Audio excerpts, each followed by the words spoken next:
Ayo, segera download Quran Tadabbur, tafsir dalam genggaman Anda.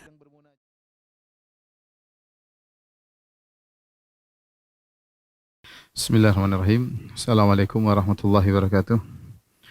Alhamdulillahi ala ihsani wa syukru lahu ala taufiqihi wa amtinani wa asyhadu an la ilaha illallah wahdahu la syarika lahu ta'ziman li sya'nih wa asyhadu anna Muhammadan abduhu wa rasuluhu da'ila ridwani. Allahumma salli alaihi wa ala alihi wa ashabihi wa ikhwani. Para pemirsa yang dirahmati Allah Subhanahu wa taala, kita melanjutkan bahasan kita dari syarah kitab Tauhid dan kita sekarang sampai pada bab ke-62, bab ma jaa fi zimmatillahi wa zimmati nabiyhi. Bab ma jaa fi zimmatillah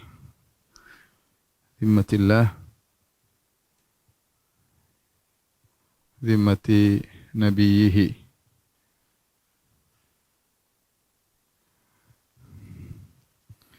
Itu bab tentang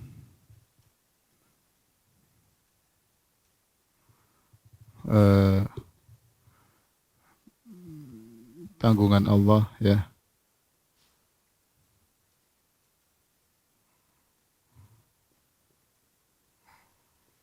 dan tanggungan nabinya.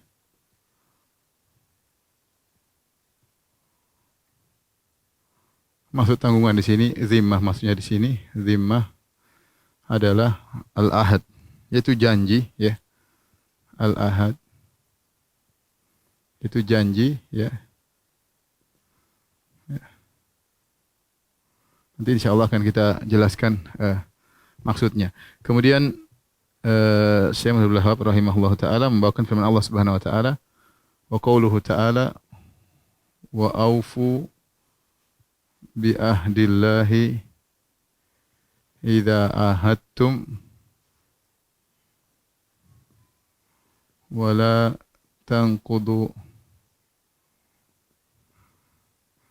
al-aymana ba'da tawkidiha wa qad ja'altu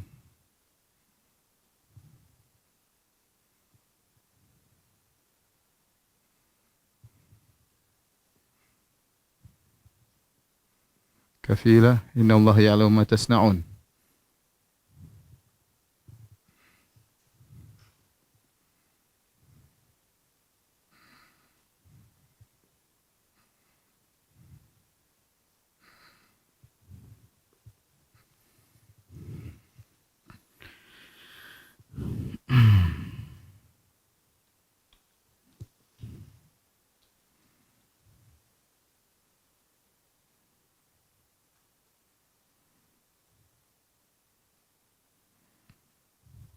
Innallaha ya'lamu ma taf'alun. Innallaha ya'lamu ma taf'alun.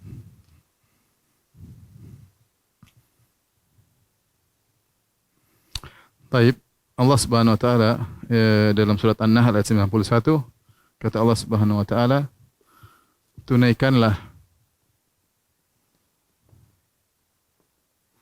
janji Allah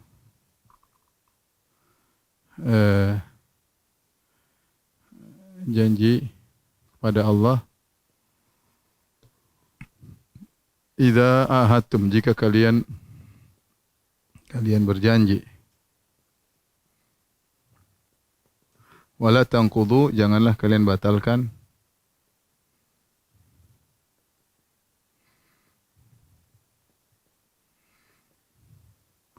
janji setelah ditekankan.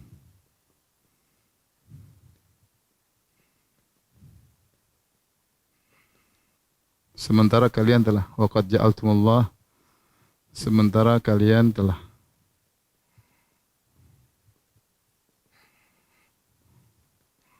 menjadikan Allah tangguh, jaminan, ya. Kafil maksudnya jaminan, ya, atau saksi. Innallaha ya'lamu ma taf'alun. Sungguhnya Allah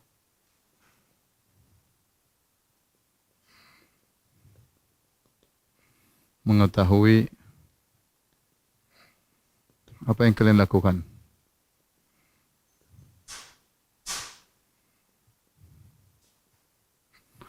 Perhatikan eh, di sini Allah perintahkan untuk menunaikan janji. Bahkan Allah mengatakan ahdillah. Allah menyandarkan kepada Allah. Jadi janji Allah dan ini menunjukkan perlu perhatian ya. Jadi bab ini sebenarnya masih berkaitan dengan pada bab sebelumnya, yaitu berkaitan dengan adab kepada Allah Subhanahu wa taala, adab ya ma Allah, beradab kepada Allah Subhanahu wa taala. Di antara bentuk kesempurnaan tauhid seorang, dia beradab kepada Allah Subhanahu wa taala. Artinya kalau dia sudah berjanji, dia sudah menyebut demi Allah, dengan nama Allah, berjanji kepada Allah, maka dia tidak membatalkannya. Dia tidak membatalkannya setelah dia tekankan. Kata Allah, waqad ja'altumullaha 'alaikum kafila. Kalian telah menjadikan Allah sebagai jaminan ya, demi Allah ya. Berarti seakan-akan Allah menjadi penjamin atau Allah menjadi saksi. Kemudian kalian batalkan, itu menunjukkan tidak ada pengagungan terhadap Allah Subhanahu wa taala. Innallaha ya'lamu ma taf'alun. Sungguhnya Allah mengetahui apa yang kalian kerjakan. Janji Ibnu Katsir rahimahullahu taala menjelaskan berjanji kepada Allah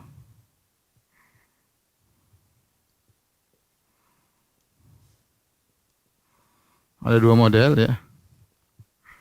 Yang pertama yang berkaitan dengan motivasi kepada diri sendiri.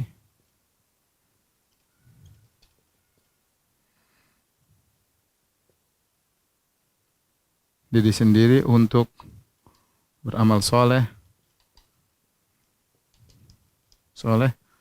atau meninggalkan maksiat misalnya.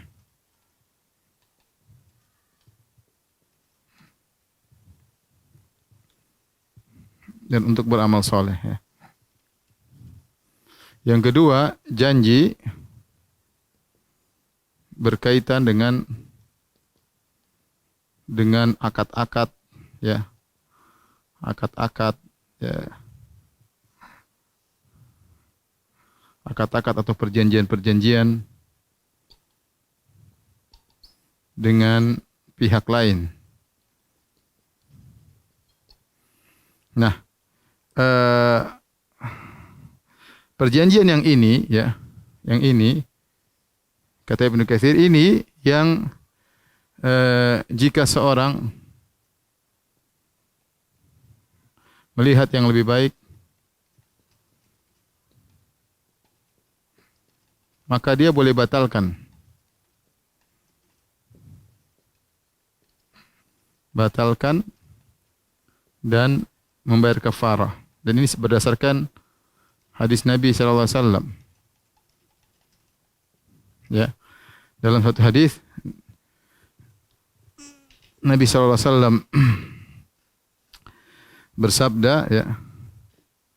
Inni wallahi insyaallah la ahlifu ala yaminin fa ara ghairaha khairan minha illa ataitu alladhi huwa khairun wa tahallaltuha. Kata Nabi sallallahu alaihi wasallam, sungguhnya aku demi Allah, insyaallah aku tidak bersumpah atas suatu sumpah, lalu aku melihat aku tidak bersumpah atas suatu melakukan suatu perbuatan, lalu aku melihat ada yang lebih baik daripada yang aku sumpahkan itu, kecuali aku akan melakukan yang lebih baik ya. Dan aku akan mentahalaltuha, yaitu aku mencari penghalalan bagi sumpahku, yaitu dengan apa? Dalam riwayat wa kafartu an yamini, dan aku akan bayar kafarah. Ya, misalnya seorang bersumpah demi Allah, saya akan umrah tahun ini. Kemudian ternyata dia melihat ada kesempatan untuk berhaji, maka dia pun berubah. Maka padahal dia sudah bersumpah demi Allah akan berumrah, maka dia rubah, dia ingin berhaji, dan ini boleh karena dia lihat ada yang lebih baik.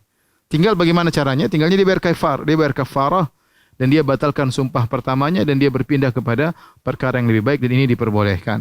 Dan ini diperbolehkan. Berbeda dengan yang ayat ini ya. Wala tanqudul aymana ba'da tauqidiha. Ini larangan mutlak, tidak boleh. Ya. Ya, jangan kalian batalkan. Terlarang. Mutlak. Ya, terlarang mutlak. Ini yang mana? Ini yang berkaitan dengan akad-akad perjanjian dengan pihak lain ya. Ya, ini penjelasan Ibnu Katsir. Maka beda antara yang ini dengan yang ini. Nah, kalau ini kita tidak boleh batalkan sebagai bentuk pengagungan terhadap Allah karena kita sudah menjadikan Allah sebagai jaminan, sebagai tanggungan. Ya, itu disebut zimmatullah. Ya, kita menekankan, kita bilang demi Allah, Allah sebagai jaminan, sebagai saksi. Makanya Allah mengatakan, jangan kalian batalkan janji kalian setelah kalian tekankan, padahal kalian telah menjadikan Allah sebagai jaminan saksi. Innallaha ya'lamu ma taf'alun. Sungguhnya Allah mengetahui apa yang kalian kerjakan. Ya, sebagai peringatan bahwasanya Allah menjadi saksi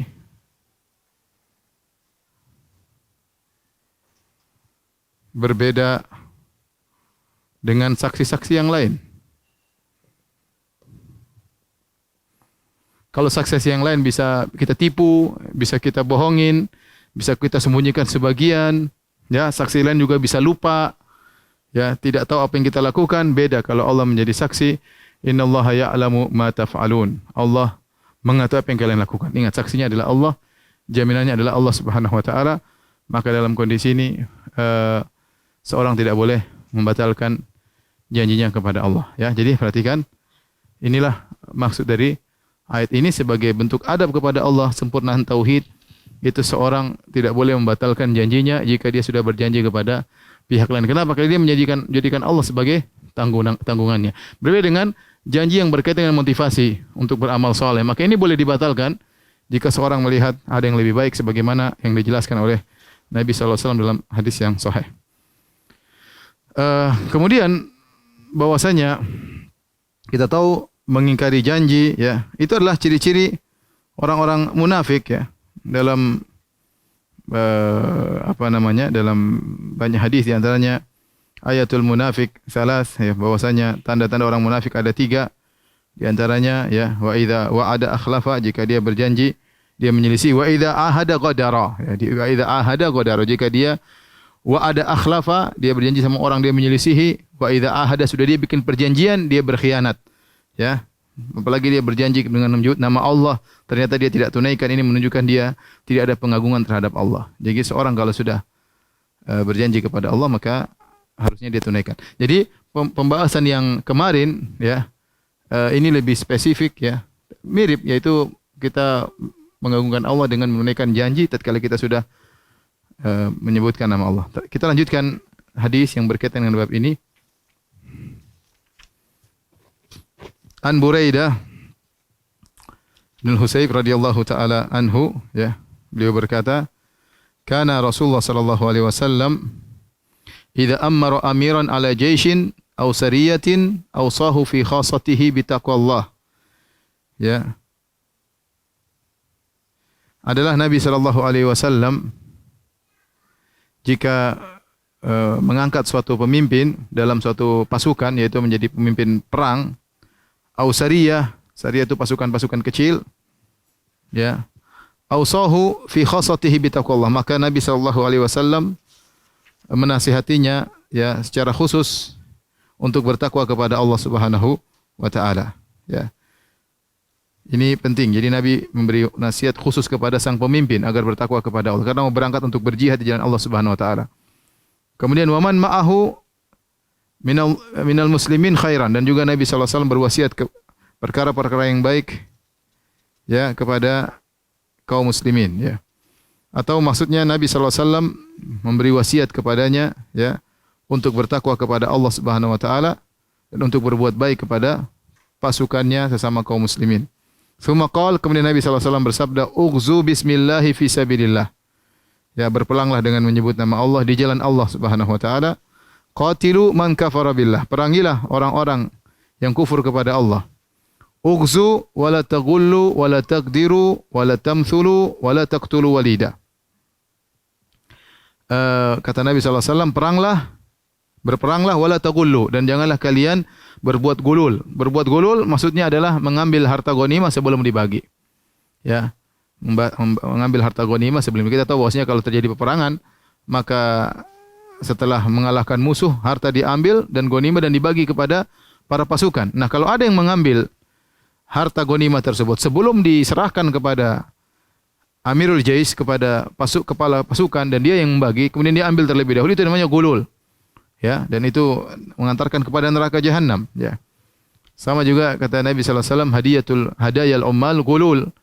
Ya, kalau ada zaman dahulu Nabi sallallahu alaihi wasallam mengirim petugas untuk mengambil zakat, kemudian dia dikasih hadiah oleh rakyat, kemudian dia ambil hadiah tersebut, maka ini juga gulul. Ya, harusnya dia tidak diberi hadiah oleh rakyat kecuali karena dia sebagai petugas negara. Maka semua hadiah-hadiah tersebut harusnya dikumpulkan ke Baitul Mal. Diserahkan kepada penguasa, kalau penguasa memberikan terserah penguasa. Tetapi artinya kalau dia ngambil, ya, dia ambil untuk milik pribadi, maka itu disebut dengan gulul, ya. Maka nabiin ayyagul, Allah mengatakan tidak pantas bagi seorang nabi untuk melakukan gulul, ya. Dan ini bisa saja menimpa para mujahidin karena bisa jadi niat mereka berubah di tengah peperangan. Maka Nabi ingatkan, wala taghullu, kalian berperang karena Allah, jangan kalian mengambil harta sebelum dibagi. Wala taqdiru, dan jangan kalian membatalkan atau berkhianat terhadap perjanjian, ya. Kalau sudah punya perjanjian sama pihak kedua atau pihak musuh, maka harus ditepati. Wala tamthulu, ya, wala tamthulu maksudnya janganlah kalian ketika berperang kalian kemudian mencincang-cincang mayat-mayat musuh, karena tujuan bukan untuk melakukan kerusakan tapi dalam rangka untuk mengajak mereka kepada Islam. Kalau ternyata mereka tidak menjawab, memenuhi panggilan Islam, maka silakan diperangi, dan kalau sudah meninggal sudah tidak perlu dipuas-puaskan, disiksa, dipotong hidungnya, dipotong telinganya, makin dilarang dalam Islam. Maka kata Nabi sallallahu alaihi wasallam, wala tamthulu, jangan kalian melakukan musla. Musla itu tadi mencincang. Wala taqtulu walida, dan jangan kalian membunuh anak kecil, ya, membunuh anak kecil, dan para ulama mengatakan hukumnya sama seperti orang tua, ya. Syekhun faniyan, orang sudah tua, atau kemudian orang yang sedang beribadah dalam kuilnya, ya, dalam tempat ibadahnya, maka ini juga tidak boleh dibunuh karena mereka tidak ikut perang. Atau wanita-wanita tidak boleh dibunuh karena mereka tidak ikut perang, ya. Namun sebagian ulama berpendapat, ada khilaf, ya, bagaimana kalau ternyata anak kecil itu atau wanita itu atau pendeta tersebut, ya, atau alim tersebut atau orang tua tersebut ternyata punya andil dalam peperangan, apakah boleh dibunuh? Maka ada khilaf di kalangan para ulama. Ada yang mengatakan tidak, ada yang mengatakan tidak boleh dibunuh, sebagaimana kisah seorang sahabat dari Bani Quraidah yang dia waktu setelah Nabi menguasai Bani Quraidah, Nabi periksa. Ternyata yang sudah dewasa Nabi bunuh, yang masih kecil Nabi tidak bunuh, ya, karena mereka semua berkhianat dalam perang Khandaq. Tapi intinya ada yang mereka, yang Nabi cuma membedakan antara dewasa dan tidak dewasa. Yang dewasa Nabi bunuh karena semuanya ikut perang, dan ada anak kecil yang belum dewasa Nabi tidak bunuh. Ya, menunjukkan kalau anak kecil ikut perang atau wanita ikut perang tidak perlu dibunuh karena mereka bukan ahli perang. Ya. Pendapat kedua mengatakan jika anak kecil yang bukan ahli perang tersebut, anak kecil atau wanita, orang tua, atau ternyata ikut perang dan punya andil dalam peperangan untuk mengalahkan kaum muslimin, maka mereka boleh dibunuh karena mereka punya andil dalam peperangan. Ini dijadikan dalil oleh para ulama seperti kisah Duraid bin Simmah, ya, salah seorang tua dalam perang Hunain yang dia menjadi tempat rujukan dalam peperangan. Dia memotivasi orang untuk berperang. Akhirnya dia juga dibunuh oleh para sahabat meskipun dia tua, namun dia punya andil dalam peperangan.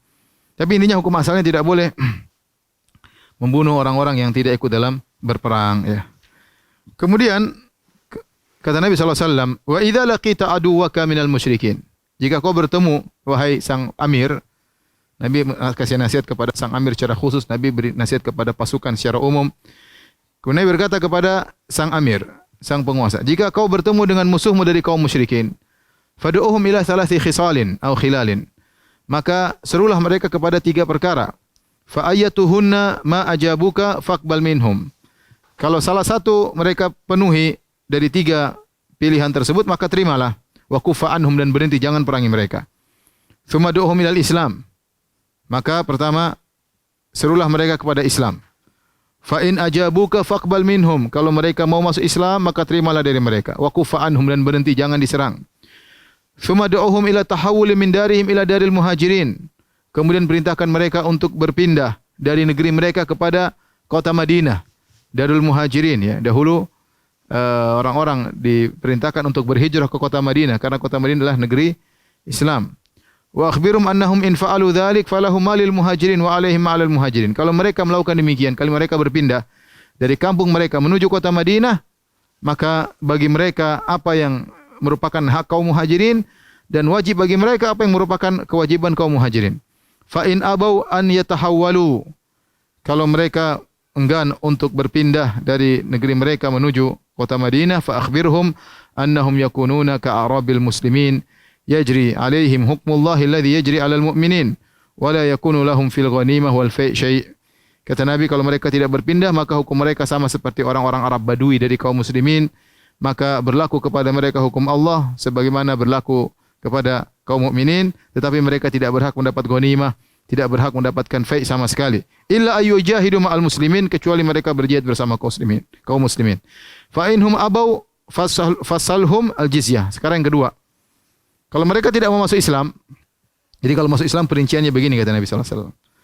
Kalau ternyata mereka tidak mau masuk Islam, maka mintalah jizyah. Mintalah jizyah, yaitu semacam upeti atau semacam pajak ya dari mereka. Ya. Fa inhum ajabuka faqbal minhum. Kalau mereka ternyata mau bayar jizyah, maka terimalah dari mereka. Wa kufa anhum, dan jangan serangi mereka. Fa inhum abau fasta'in billah wa qatilhum. Kalau mereka tidak mau bayar jizyah, maka minta tolong kepada Allah, kemudian perangilah mereka. Sini Nabi sallallahu alaihi wasallam, ini hadis ya.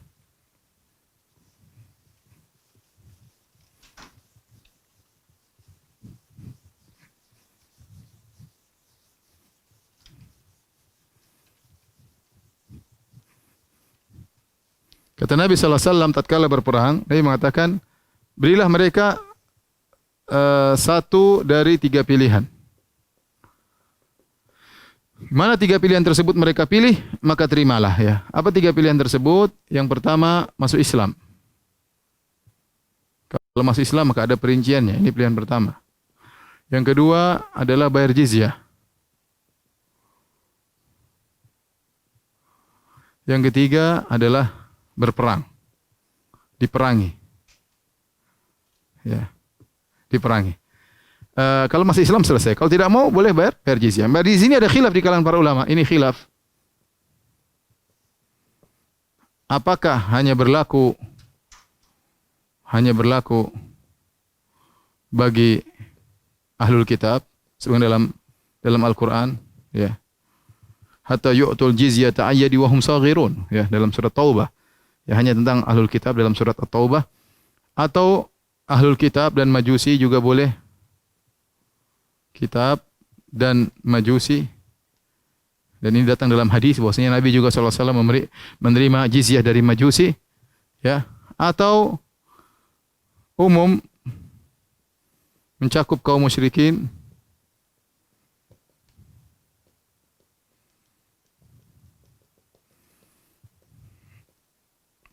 Arab berdasarkan hadis ini. Hadis ini Nabi mengatakan minta kepada mereka jizyah. Kalau mereka terima faqbalu minhum ya. Berdasarkan hadis yang sedang kita bahas ya.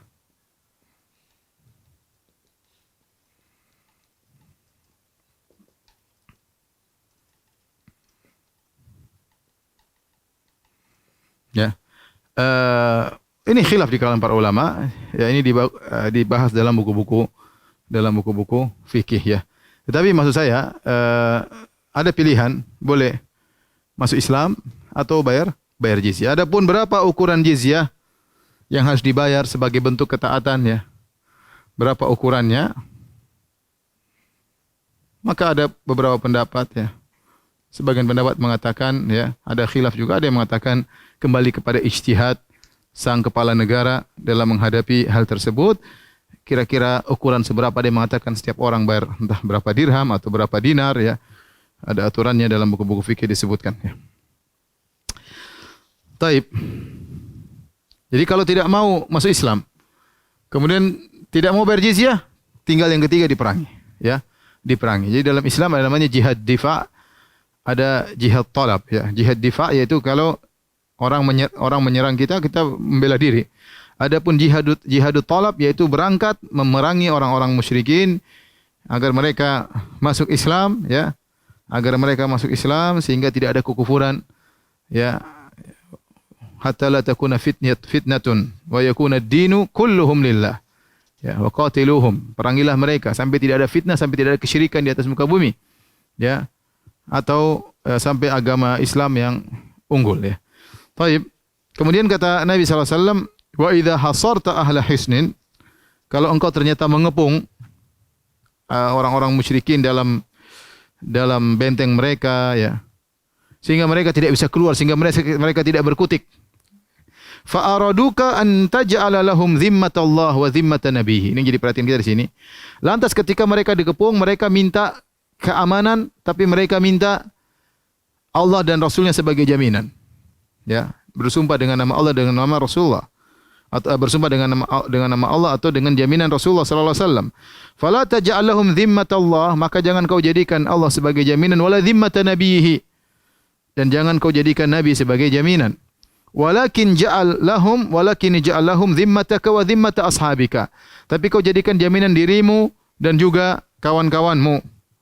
Fa innakum in tukhfiru dhimamakum wa dhimama ashabikum ahwanu min an tukhfiru dhimmatallahi wa dhimmata rasulih. Karena kalau kalian ternyata melanggar jaminan kalian dan jaminan pasukan kalian, itu masih lebih ringan daripada kalian melanggar perjanjian jaminan Allah dan jaminan Rasulullah sallallahu alaihi wasallam.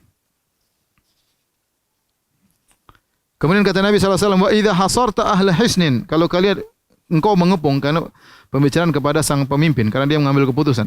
Jika engkau mengepung suatu kaum musyrikin dalam benteng mereka, fa araduka an tunzilahum ala hukmillah, dan mereka minta agar engkau memperlakukan mereka di atas hukum Allah, fala tunzilhum ala hukmillah, jangan kau melakukan hukum Allah kepada mereka. Walakin anzilhum ala hukmik, tapi kau bilang ikut hukumku, bukan hukum Allah. Kenapa? Fa innaka la tadri atusibu hukmallahi fihim amla. Kau tidak tahu apakah kau benar sesuai dengan hukum Allah atau tidak. Ini yang jadi perhatian kita di sini.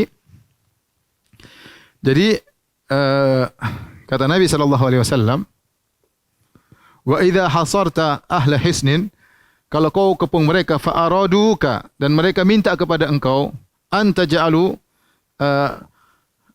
engkau menjadikan mereka, ya, fi dhimmatillah, ya, anta ja'alahum dhimmatallah. Jadi jika kau mengepung mereka,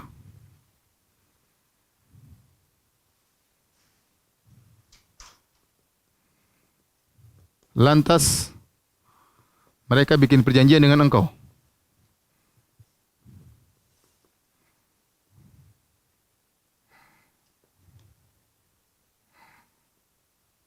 tapi mereka minta engkau menjadikan Allah sebagai jaminan. Allah dan Nabi sebagai jaminan.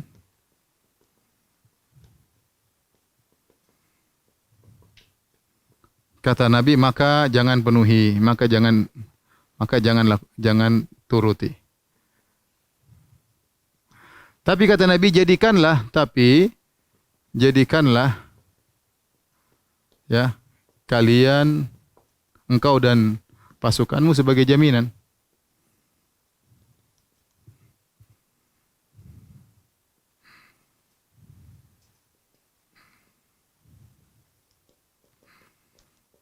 Apa masalahnya? Ya. Jadi perhatikan sini ada dua jaminan. Pertama, menjadikan Allah dan Nabi sallallahu alaihi wasallam sebagai jaminan. Yang kedua, menjadikan engkau dan pasukanmu sebagai jaminan.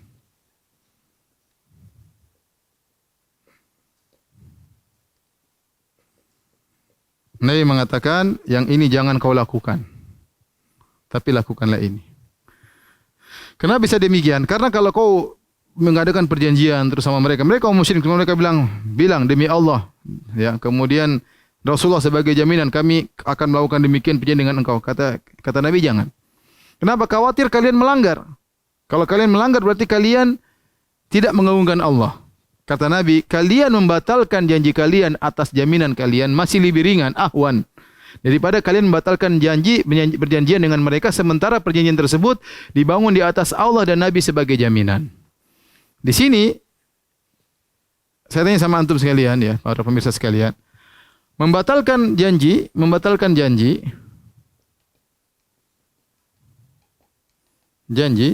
adalah dosa. Ini juga dosa. Tetapi dosa yang ini lebih besar, ya. Dosa ini lebih besar. Lebih besar. Kalau kalian melanggar, seandainya terjadi pelanggaran, artinya Nabi tidak menyuruh mereka melanggar. Kalau sudah janji sama musuh, jangan melanggar, ya. Itu sifat-sifat yang tidak baik. Tetapi kalau kalian ternyata melanggar, maka lebih baik kalian melanggar suatu perjanjian dibangun di atas kalian sebagai jaminannya, daripada kalian melanggar, kalian menjadikan Allah dan Nabi-Nya sebagai jaminan. Karena kalian harus menghormati Allah dan juga menghormati Nabi sallallahu alaihi wasallam. Ini berkaitan dengan bab yang sedang kita bahas. Di antara bentuk pengagungan terhadap Allah, yaitu mengagungkan, ya, zimmatullah dan zimmah Nabi sallallahu alaihi wasallam, yaitu jaminan Allah dan jaminan Nabi sallallahu alaihi wasallam. Ya, di sini kata para ulama ada kaidah irtikabu akhafud dararain, irtikabu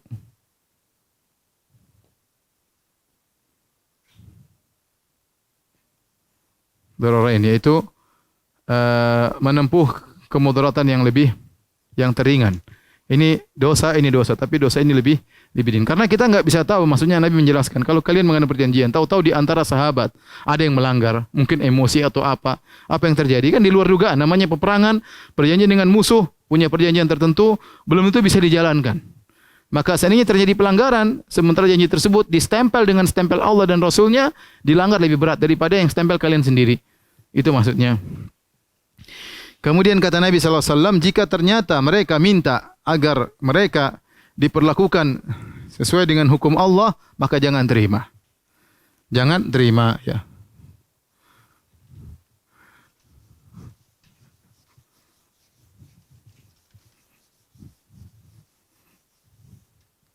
Kata Nabi SAW, jika mereka minta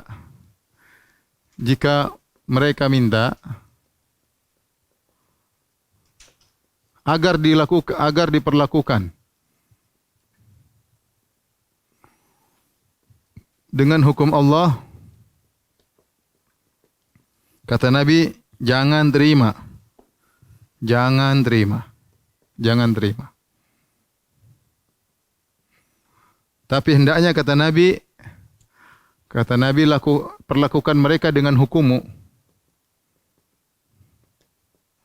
Mereka berdasarkan hukummu.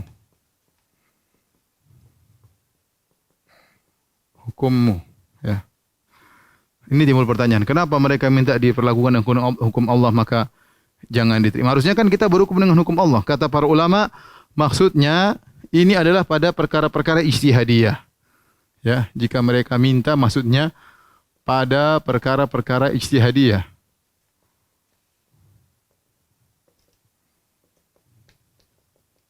Adapun kalau perkara-perkara yang jelas dengan hukum Allah, ya jelas lakukan. Misalnya mereka minta kalau ada yang berzina di antara kami dirajam, ya lakukan. Enggak, ini namanya perjanjian, kan banyak hal-hal di luar dari terkadang ijtihadiyah yang seorang tidak menguasai hukum secara sempurna, ya. Apalagi dalam kondisi demikian belum tentu ada ulamanya, belum tentu ada pengetahuan yang benar. Maka kata Nabi SAW, fa innaka la tadri, karena kau tidak tahu apakah kau menyepakati hukum Allah atau tidak tentang mereka. Bisa jadi kau tidak sesuai dengan hukum Allah. Bisa jadi kau tidak sesuai dengan hukum Allah. Kenapa? Kata Nabi SAW, karena bisa jadi hukum yang kau lakukan, yang kau terapkan kepada mereka,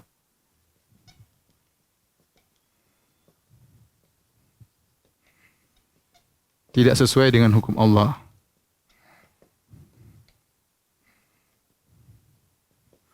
Ini menunjukkan pada perkara ijtihadiyah. Bisa jadi hukum yang kau terapkan kepada mereka tidak sesuai dengan hukum Allah. Ini dalil bahwasanya terkadang seorang berijtihad benar, terkadang berijtihad salah. Nabi sampaikan kepada sang pemimpin, bisa jadi hukummu tidak sesuai dengan hukum Allah Subhanahu wa taala, ya. Jadi terkadang kita menghadapi suatu permasalahan, mau tanya kepada ulama, susah nanyanya, belum tentu bisa telepon ulama. Terkadang berhadapan dengan kita, ayatnya tidak jelas, hadisnya tidak jelas, butuh seorang yang alim untuk bisa mengambil istimbat dari ayat dan hadis dalam menghadapi permasalahan ini, ya. Maka dia berijtihad, ya. Ini banyak dalam perkara-perkara duniawi, pertikaian dan yang lainnya, tidak mesti ada hukum A dan B. Ya, yang jelas syariat ingin maslahat, tetapi terkadang untuk menentukan A dan B ini butuh ijtihad. Terkadang ijtihad tersebut jangan kita bilang ini hukum Allah, belum tentu benar. Kita bilang ini hukum kita, kita berusaha mendekati hukum Allah. Tetapi kita tidak bisa pastikan ini hukum Allah. Kecuali yang jelas-jelas seperti kalau berzina sudah menikah maka dirajam, kalau belum menikah maka cuma dicambuk, pencuri dengan aturannya potong tangan, itu jelas hukum Allah, tidak bisa kita rubah-rubah lagi, tidak perlu ijtihad. Namun ini berkaitan dengan terjadi pertikaian dengan musuh dan ada hukum-hukum yang seorang perlu ijtihad. Dan ini sebagaimana yang Nabi jelaskan, maka jangan bilang itu hukummu. Maka demikian kata sebagian ulama, jika engkau ditanya tentang suatu permasalahan dan engkau tidak tahu pas ini bukan permasalahan nas, tidak ada dalilnya, Allah bilang demikian, Rasulullah SAW dengan jelas mengatakan demikian, ya, maka kau katakan ini hukum, ya, ini dari ijtihadku, ya, semoga sesuai dengan apa yang Allah kehendaki. Tapi jangan bilang ini hukum Allah, belum tentu. Ya, belum tentu. Jangan maksakan diri, ini hukum Allah seperti ini. Ya, belum tentu, dan mana tahu dari mana tahu. Banyak hal kita khilaf sekarang. Dalam hal contohnya, banyak hal ya. Tidak usah kita paksakan diri ya. Ini masalah begini misalnya, tidak ada dalilnya secara tegas, nasnya tidak ada. Ini masih khilaf, ini benar atau tidak, atau sehingga sulit untuk menentukan. Ya. Contoh misalnya kita bilang, apa hukum orang sholat dalam kondisi pandemi dengan berjarak? Jangan kita nekat. Hukum Allah mengatakan bid'ah misalnya. Hukum Allah mengatakan tidak sah. Dari mana? Itu kan pendapatmu. Sementara banyak ulama mengatakan misalnya sah, tidak mengapa karena berdalil. Semuanya tidak ada nas, kecuali ada Nabi mengatakan barang siapa dalam masa pandemi maka boleh sholat dengan berjarak. Ya, ini kita bilang ini hukum Allah seperti ini. Rasulullah bilang ada nasnya. Atau Rasulullah mengatakan barang siapa yang sholat dalam kondisi wabah COVID-19 kemudian dengan berjarak tidak sah. Ini tidak ada, ini juga tidak ada. Maka ini semua ijtihad. Maka dalam hal ini kita mengatakan wallahu alam hukumnya begini, ini ijtihad saya. Jangan kita bilang hukum Allah begini, karena belum tentu. Nabi saja ingatkan, ini sahabat loh.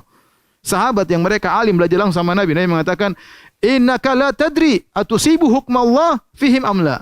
Kau tidak tahu apakah hukum yang kau terapkan sesuai dengan hukum Allah atau tidak. Maka jangan bilang, kalau mereka bilang harus syaratnya dengan hukum Allah, bilang jangan. Karena saya tidak menguasai hukum Allah seluruhnya. Kecuali kalau Nabi iya, pasti hukum Allah. Tapi ini sahabat, jauh dari Nabi, tidak bisa WhatsAppan, tidak bisa teleponan. Maka saatnya sahabat ini berijtihad di sana. Dan ini menunjukkan seorang berwaspada dalam berbicara, jangan kalian mengatakan hukum Allah seperti ini. Kecuali ada nas tegas, boleh. Nabi mengatakan demikian, ya sudah tegas haram. Ya haram, ini hukum Allah, hukum Rasulullah seperti ini, mau diapa? Lain halnya perkara tersebut ternyata ada ijtihad, istimbat, ya tidak jelas. Maka kita mengatakan ini ijtihadku atau ijtihad para ulama, semoga sesuai dengan hukum Allah Subhanahu wa taala. Baik. Kita selesai dari bab ini, ya kita lanjutkan pada bab berikutnya. Tolong dihapus ya.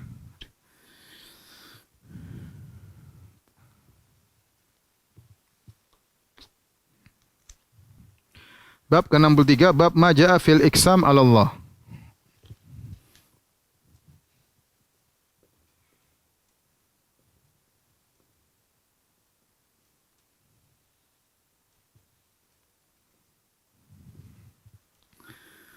Bab tentang bersumpah atas nama Allah. Bersumpah atas nama Allah, ya. Al-iksam maksudnya sumpah. Dalam Al-Qur'an banyak, la uqsimu, aku bersumpah, uqsimu banyak dalam Al-Qur'an. Kemudian kita bawakan satu hadis dibawakan oleh penulis Syekh Muhammad Al-Wahhab rahimahullahu taala. An Jundub bin Abdullah qala, dari Jundub bin Abdullah beliau berkata, qala Rasulullah sallallahu alaihi wasallam, Rasulullah SAW bersabda, qala rajulun, seorang laki berkata, wallahi la yaghfirullahu li fulan, demi Allah, ya, Allah tidak akan mengampuni si fulan. Allah tidak akan mengampuni si fulan. Faqala Allah azza wa jalla, maka Allah berkata, man dzal ladzi yata'alla alayya alla aghfira li fulan. Ya, siapa yang berani bersumpah atas namaku bahwasanya aku tidak akan mengampuni si fulan. Inni qad ghafartu lahu ahbatu amalak, sungguh aku telah mengampuni dia dan aku gugurkan amalmu. Hadis riwayat Muslim. Wa fi hadis Abu Hurairah, dalam hadis Abu Hurairah, annal qaila rajulun abid. Ternyata di sini diriwayatkan dalam beberapa riwayat, di antaranya dari Jundab bin Abdullah, dari riwayat Abu Hurairah. Ternyata lelaki yang mengatakan Allah tidak akan mengampuni si fulan, ternyata rajulun abid, seorang yang ahli ibadah. Qala Abu Hurairah mengomentari, takallama bi kalimatin aw baqat dunyahu wa ukhrahu. Dia berbicara dengan suatu perkataan yang menghancurkan dunianya dan akhiratnya. Taib, di sini perhatikan, bersumpah dengan nama Allah ada 3 model kata Syekh Utsaimin rahimahullahu taala. Dalam Qaul Mufid ada 3 model.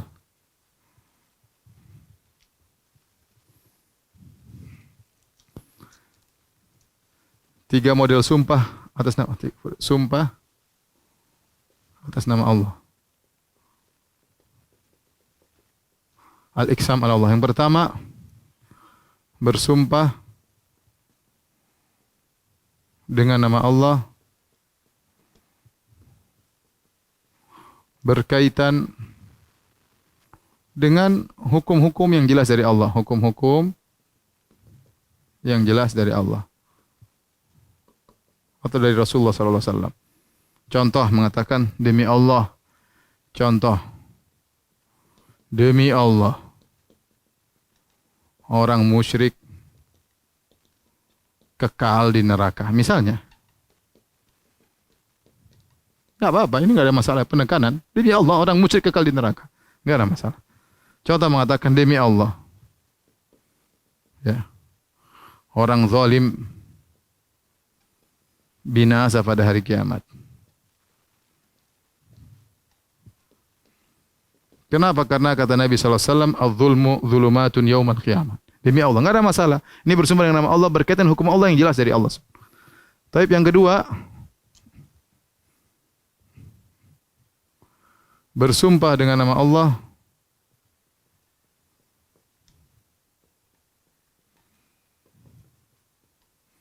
yang dilandasi husnudzon. Husnudzon kepada Allah. Ini yang diisyaratkan Nabi sallallahu alaihi wasallam bersabda, ini yang diisyaratkan dalam hadis Nabi sallallahu alaihi wasallam, inna min ibadillah man law aksama ala Allah la abarrahu. Atau kama qala. Kata Nabi, sungguh di antara hamba-hamba Allah ada seorang kalau dia bersumpah dengan nama Allah la abarrahu, yaitu Allah akan mengabulkan sumpahnya. Allah tidak menjadikan dia membatalkan sumpahnya, ya. Contohnya seperti yang terjadi pada siapa? Rubai' bintu Nadhar. Rubai' binti Nadhar adalah ammahnya Anas bin Malik. Anas bin Malik namanya Anas bin Malik ibn Nadhar. Dia punya paman namanya Anas ibn Nadhar. Dia punya tante namanya Rubai' bintu Nadhar. Keluarganya Anas bin Malik. Karena Anas bin Malik bin Nadhar.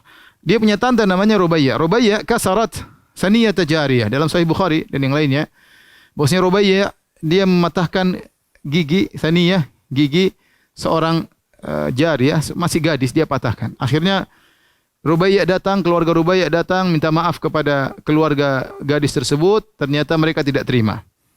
Kemudian keluarga Rubai' ingin membayar diyat, ya, atau ganti rugi atas luka yang dilakukan atau patah gigi yang dilakukan. Mereka tidak terima. Mereka maunya kisos. Mereka maunya kisos, yaitu Rubai' juga harus dipatahkan giginya. Dan ini boleh. Kalau seorang mematahkan gigi orang lain, maka ada beberapa pilihan. Bisa dimaafkan, bisa bayar diyat, atau bayar diyat. Yang ketiga, kisos. Sudah diminta dimaafkan, tidak dimaafkan. Sudah diminta untuk bayar dia, tidak mau, keluarga tidak mau. Hanya dikisos. Akhirnya Rasulullah sallallahu alaihi wasallam datang memberi hukuman kisos. Hukmullahi kisos, kata Nabi, hukum Allah adalah kisos. Sampai kabar kepada Anas ibn Nadhar. Anas bin Nadhar ini seorang yang saleh. Yang kalau kita baca kisahnya bagaimana dia meninggal dalam perang Uhud, kemudian seluruh sekujur badannya penuh dengan luka-luka. Ya. Maka ketika dia mendengar saudarinya Rubai' binti Nadhar akan dipatahkan giginya, maka dia pun datang kepada Nabi, ya Rasulullah, kenapa tidak boleh Rubai' saudariku dipatahkan giginya? Kata Nabi sallallahu alaihi wasallam, ya Anas, hukmullahil qisas. Wahai Anas, udah enggak bisa. Ini keluarganya enggak mau, mereka maunya qisas. Hukum Allah ini. Maka tiba-tiba Anas berkata, wallahi lan tuksal saniyatu Rubai'. Dia bersumpah, demi Allah giginya tidak akan dipatahkan. Subhanallah. Nabi sudah bilang akan dijalankan kisos, keluarganya sudah memutuskan akan kisos. Dia ngomong depan Nabi, demi Allah giginya tidak akan dipatahkan. Subhanallah, tiba-tiba keluarganya berubah pikiran, maafkan. Tiba-tiba keluarganya berubah pikiran, maafkan. Dan ini luar dugaan. Maka Nabi SAW mengatakan, inna min ibadillah, lau aqsama ala Allah la abarrahu. Sungguhnya di antara hamba-hamba Allah, kalau dia bersumpah dengan nama Allah, Allah akan mengabulkannya. Di antaranya orang soleh seperti Anas bin Nadhr. Ya. Jadi ini sumpah boleh akan tentang masa depan, bersumpah tentang masa depan karena husnudzon kepada Allah Subhanahu wa taala. Tapi tentunya tidak semua orang jago melakukan demikian ya. Ini padahal apa? Dilandasi husnudzon kepada Allah tentang masa depan.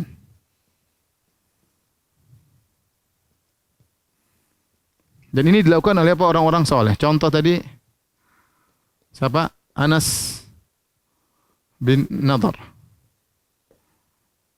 Ya, Anas bin Nadhr, dia bersumpah, demi Allah tidak akan dipatahkan giginya Rubaiyah.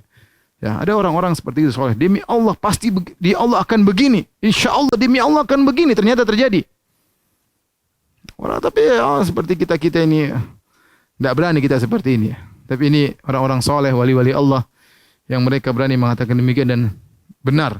Oleh karenanya sampai Nabi SAW mengatakan, ya, Rubba ash'ath akbar madfu'un bil abwab law aqsama 'ala Allah la abarrahu.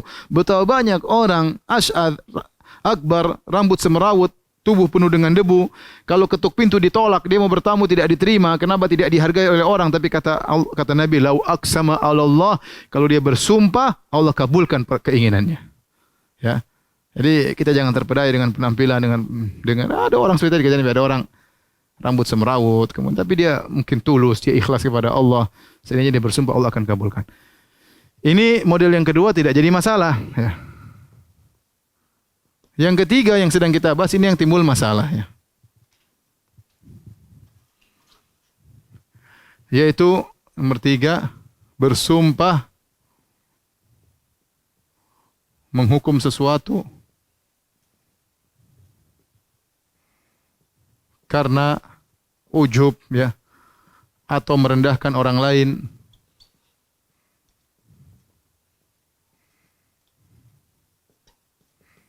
Contoh hadis yang sedang kita bahas. Contoh hadis yang sedang kita bahas. Hadis yang sedang kita bahas.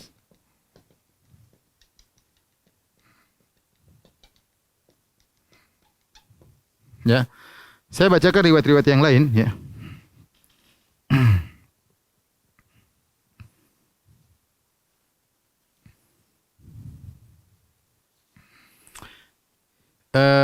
Kata Rasulullah SAW dalam hadis Abu Hurairah, ya,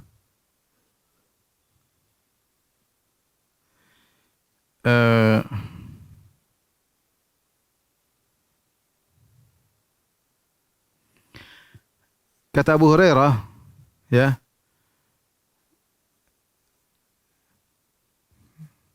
inna hadhihi la kalimatun yaquluha ahaduna li ba'dhi ahlihi idza ghadib aw li zawjati aw li khadimihi. Yaitu perkataan, wallahi la yaghfirullahu laka abadan, Allah tidak akan mengampuni engkau selamanya. Kata Abu Hurairah, ini suatu kata yang terkadang salah seorang dari kita ucapkan kepada istrinya kalau lagi marah, atau dia ucapkan kepada pembantunya kalau dia lagi marah. Padahal Rasulullah larang. Kata Abu Hurairah, fa inni sami'tu Rasulullah sallallahu, aku mendengar Rasulullah sallallahu berkata. Menunjukkan Rasulullah ngomong ini didengar oleh banyak sahabat. Yang antaranya Abu Hurairah, dari Jundub bin Abdullah dalam hadis yang dari Abdullah, sahabat yang lain, ya.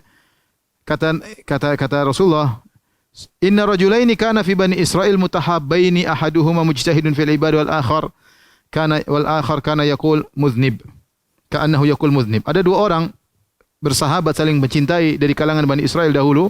Salah satunya rajin beribadah, mujtahid, rajin beribadah. Yang satunya pendosa. Maka yang rajin ibadah berkata kepada pendosa, aqsir, berhenti, amma anta fi, berhenti yang kau lakukan, berhenti. Maka apa kata pendosa ini? Khallini wa rabbi, biarkan urusanku dengan Tuhan. Ya. Terus tapi dia aku ditegur, ini urusan saya dengan Tuhanku. Khallini wa rabbi, tinggalkan aku dengan Tuhanku, bukan urusanmu. Hatta wajadahu yauman ala dzambin ista'dhamahu, satu hari dia melakukan dosa yang lebih besar daripada biasanya. Faqala aqsir, kata dia, wahai berhenti. Maka orang ini menjawab dengan perkataan yang tidak mengenakan pendosa ini.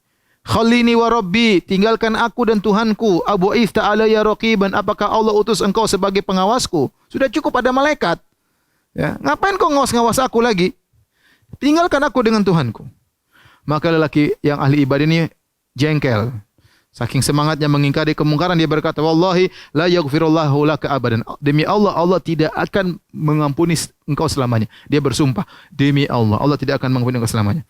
"Wa la yudkhilakallahu al-jannata abadan." Allah tidak akan masukkan engkau dalam surga selama-lamanya. Qala fa ba'atsallahu ilaihi malakan. Allah kirim malaikat. Faqabada arwahahuma, maka malaikat tersebut mencabut nyawa mereka berdua. Fajtama'a indahu, maka dua orang ini bertemu di sisi Allah Subhanahu wa taala. Faqala lil mudhnib udkhilil jannata bi rahmati.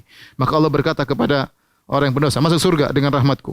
Wa qalil akhar, maka dia berkata kepada yang ahli ibadah waktu di dunia, atastati'u an tahdhura ala abdi rahmati, kau bisa menghalangi rahmatku kepada hambaku ini? Faqala la ya Rabb, aku tidak bisa ya Allah.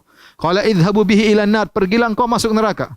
Qala Abu Hurairah, walladzi nafsi biyadihi, demi zat yang jiwaku berada di tangannya, la takallama bi kalimatin aw baqad dunya wa akhiratahu. Sungguh dia mengucapkan satu kata saja yang buat dia binasa di dunia dan di akhirat.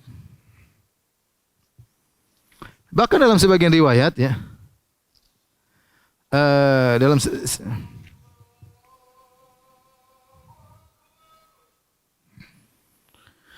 Allahu Akbar, Allahu Akbar.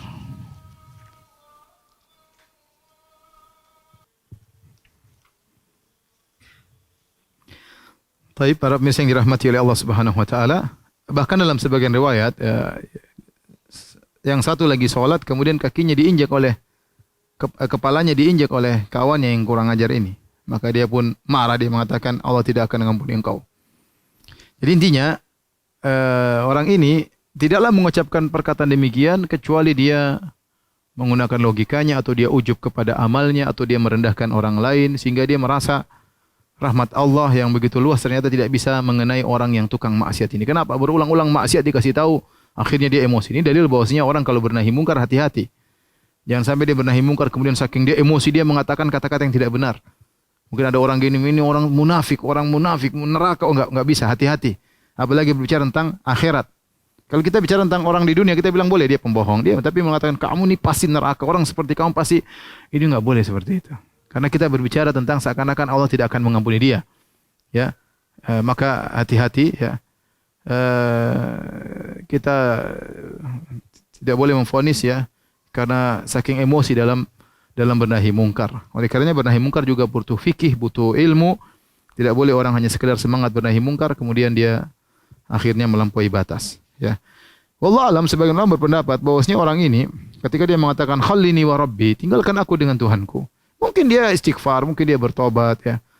Karena kalau orang bertobat, kemudian memenuhi persyaratan tobat, kemudian dia maksiat lagi, tobatnya diterima. Kemudian maksiat lagi, kemudian dia bertobat lagi, sebenarnya dalam hadis ternyata tobatnya sesuai memenuhi persyaratan, dimaafkan lagi. Kemudian bertobat lagi, dimaafkan ya. Jadi ini sumpah yang model ketiga ini dilarang, berbahaya karena berkaitan dengan memvonis seorang di akhirat dan itu adalah hal yang gaib yang tahu hanyalah Allah Subhanahu wa taala, apalagi kemudian membatasi rahmat Allah Subhanahu wa taala ya. Dan ini adalah perkara yang besar menunjukkan bentuk tidak mengagungkan Allah Subhanahu wa taala. Ya, dan ini bertentangan dengan tauhid. Ya, enak saja dia berhukum kau tidak akan diampuni kau, sementara dia tidak tahu betapa luas rahmat Allah Subhanahu wa taala. Demikian saja para pemirsa yang dirahmati Allah Subhanahu wa taala.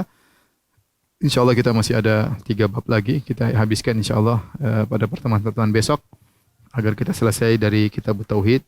Kurang lebihnya saya mohon maaf. Subhanakallah bihamdik asyhadu an la ilaha illa anta astaghfiruka wa atubu ilaik. Assalamualaikum warahmatullahi wabarakatuh.